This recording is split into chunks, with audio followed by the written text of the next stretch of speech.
Hello, my name is TimCrowe, and this is my GIST 909 capstone presentation, Effects of Redlining in the Twin Cities.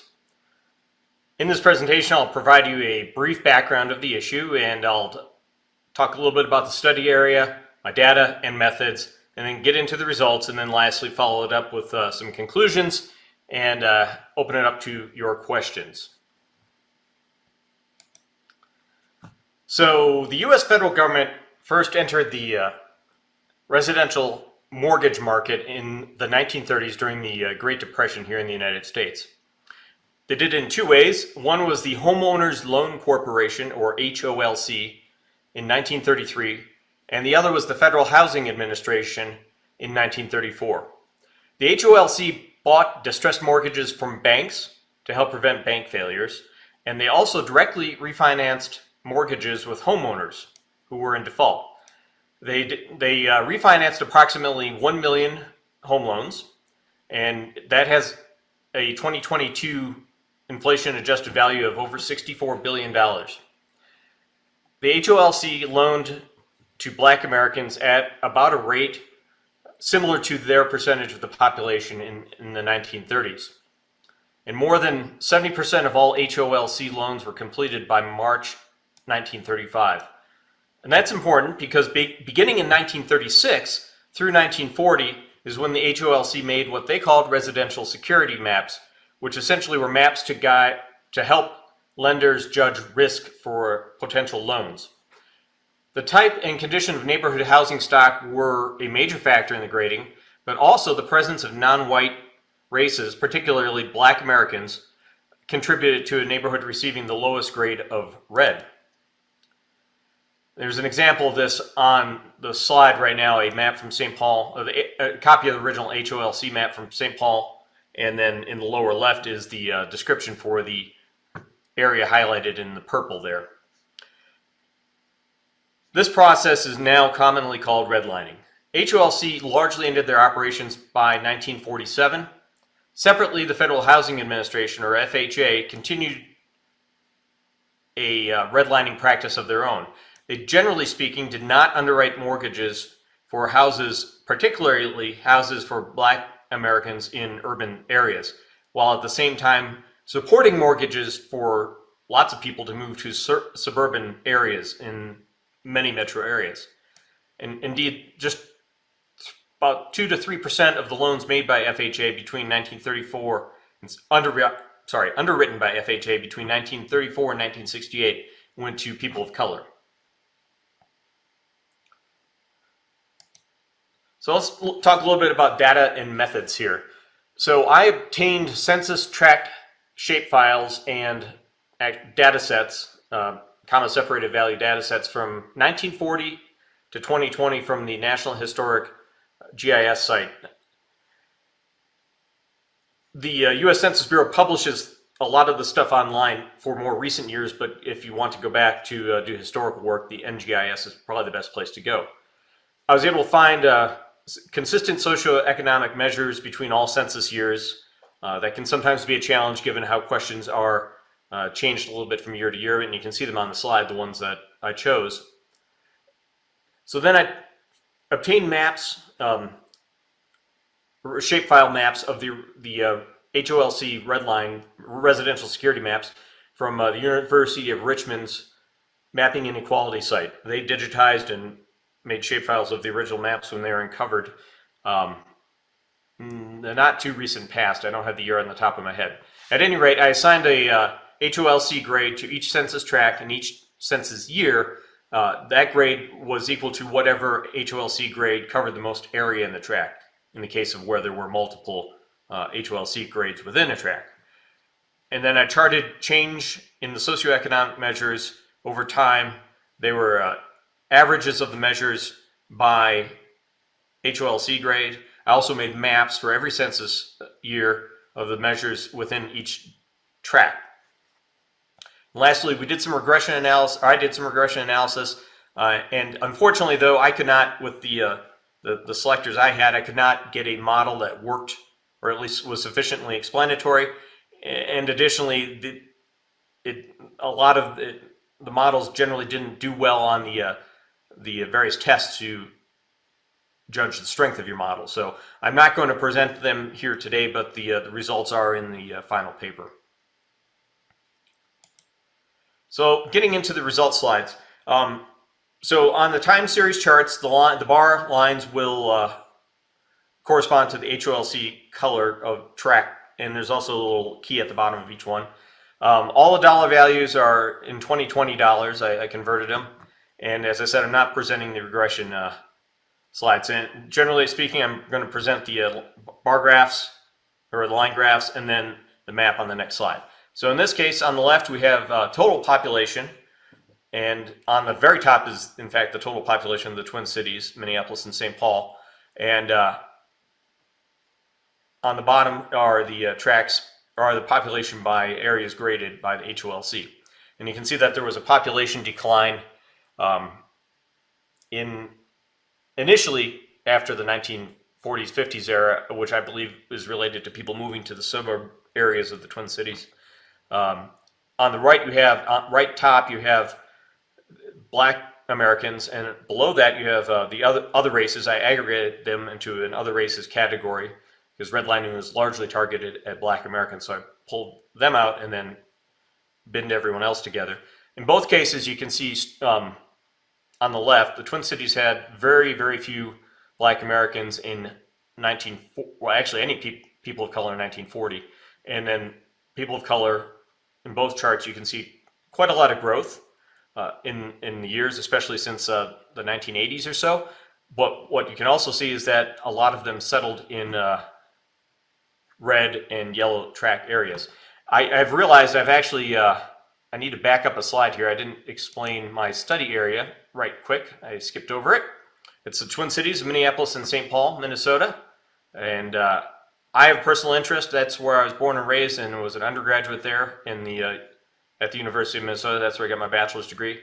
And based on my literature review, and this is probably fairly important to cover, is that some of the expected effects of redlining that I thought I would see in the Twin Cities are on the slide, but basically a concentration of people of color and Black Americans in the worst rated areas, lower rates of owner-occupied housing in the worst rated areas, lower rents in those areas as well, large gaps in median income and home value, and then more unemployment in lower graded areas. Okay, my apologies for that. So we covered the trend lines here. Now we'll go to the map showing by track. On the left is 1940, on the right is 2020.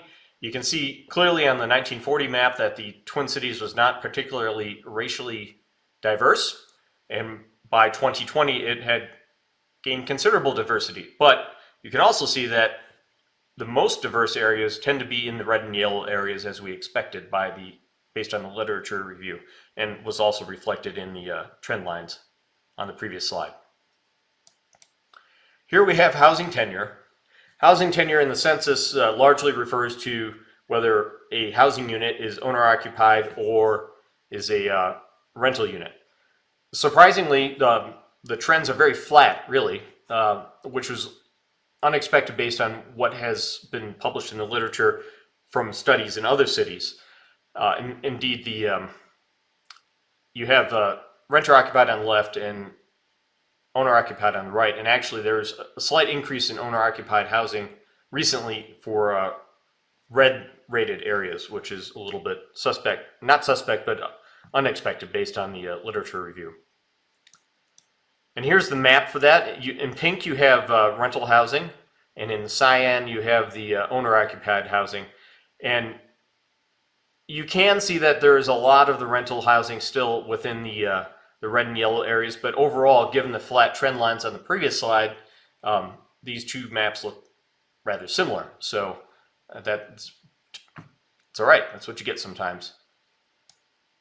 Moving on to mean of median rents by year and HOLC tract. So you can see that rents grew generally by similar rates, essentially, except for in red areas, rents did start to increase again in the last 10 years, have exceeded yellow areas. This again is a little bit unusual because in a lot of the literature review, rents were depressed in the worst rated areas, but here we see them increasing and in some cases increasing beyond other rated areas. And on the right side, you have a map of what the rent distribution or rent is per tract, the median gross rent in each tract. And it does generally follow that the better rated tracts, the green and blue tracts, have higher rents, but that is not always the case. Some of the downtown tract areas seem to have quite high rents, and I'll speculate on that in the next couple of slides. Here we have family income and home values. On the left, you have the mean of the median family income, excuse me, inflation adjusted, and on the left you have the mean of median housing value. And you can see that on average, the green and blue, well, especially the green tracts, have opened up a large gap in 2020 compared to what it was in the 1950 census. There was no income reported in 1940. Similarly, there's a large gap in the housing values for the best rated districts. But interestingly, in both cases, red areas increase beyond what would be the yellow areas of the next, a slightly better rating of an area. So that was a little bit unusual. One would expect there to be the red to be at the bottom. And also the peak in housing and value in the red areas in the last 20 years, to me, seems to suggest maybe some gentrification could be going on, purchasing of either new built urban housing stock, or perhaps I know there's been a lot of conversion of like old warehouse type buildings in the downtown areas, so that's probably why we're seeing those peaks in the red here at the last part of the census years. And then mapped out is largely how you would expect it. On the left is 1950 income and home values. On the right are 2020, and again, it follows, generally speaking, that the highest incomes and highest home values are green on the chart, and that maroonish sort of color is the family income. Generally, it follows that in the green and blue areas, which were the better ratings, those values are higher than they are in the yellow and red areas, but again, there are some exceptions to that in the urban centers. And then the last of the results slides here, we have unemployment by year. You can see in 1940 unemployment was very high. That, of course, is the end of the Great Depression, and a sharp drop in unemployment due to wartime mobilization in the United States. But then you can see that unemployment started to pick up pretty steadily for the red and yellow rated areas, where the better rated areas fared fairly well when it comes to unemployment. And this aligns with what I expected to see based on the literature review. So here in the last couple minutes, let's talk about my conclusions. You saw large increases in Black Americans and other people of color, large growth in those populations in the Twin Cities. However, they tended to settle in areas that were red and yellow HOLC grades. The red graded areas tended to maintain about the same size gap in median income as green areas when you compare 1940 to 2020. However, yellow and blue tracts started to fall behind. Their relative gap has increased. Median rents have grown at double the rate than other areas in recent years, and which is unusual based on what the literature said. And home values, just generally speaking, home values in the worst rated areas grew, but they still lag well behind the green areas. And you saw higher unemployment in the worst rated areas, the red and yellow areas. So generally speaking, people living in HOLC areas that were red and yellow earn less and live in houses of lesser value by margins similar to or worse than 1940, even though we're now 80 years in the future.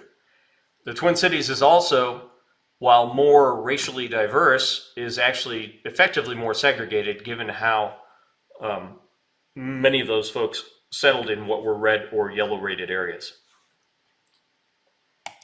And so that is my presentation for my 909 paper, subject to your questions. Thank you very, very much for watching.